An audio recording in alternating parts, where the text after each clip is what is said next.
No booze at the Games. Tokyo Olympics goes alcohol-free. Tokyo Olympics officials apparently reversed an earlier plan to allow alcoholic beverage sales to spectators at competition venues.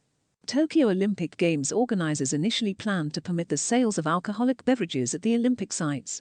A guideline on spectators for the Tokyo Olympics, due commence on July the 23rd, will be unveiled later this week.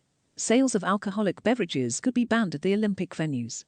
The 2020 Tokyo Olympic Games organizers initially planned to permit the sales of alcoholic beverages at the Olympic sites, with some restrictions, as the Japanese capital prepares for the start of the Games in about a month.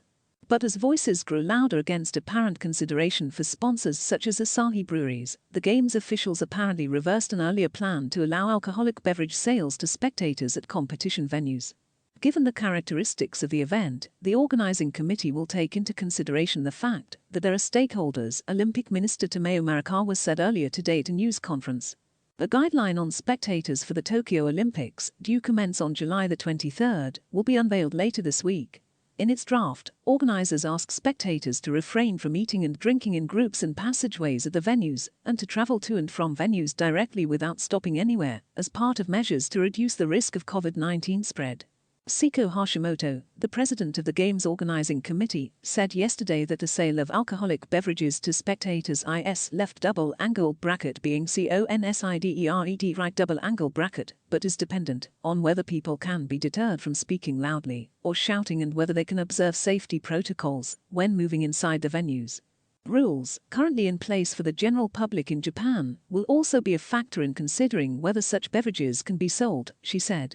But some lawmakers and medical experts voiced concerns about selling alcohol at venues as the country struggles to speed up a rollout of COVID-19 vaccines, and businesses in Tokyo grapple with curbs on serving alcohol. The head of the Tokyo Medical Association said in a news conference that he wants the organizers to left double angle bracket RETHINK right double angle bracket the plan under consideration to allow spectators to drink alcohol, and the sales of alcoholic beverages should not be allowed at the Olympic venues. On Monday, the organizers decided venues can be filled to 50% of capacity, up to a maximum of 10,000 spectators, following months of discussions on an attendance cap for local fans. Spectators from overseas had already been barred.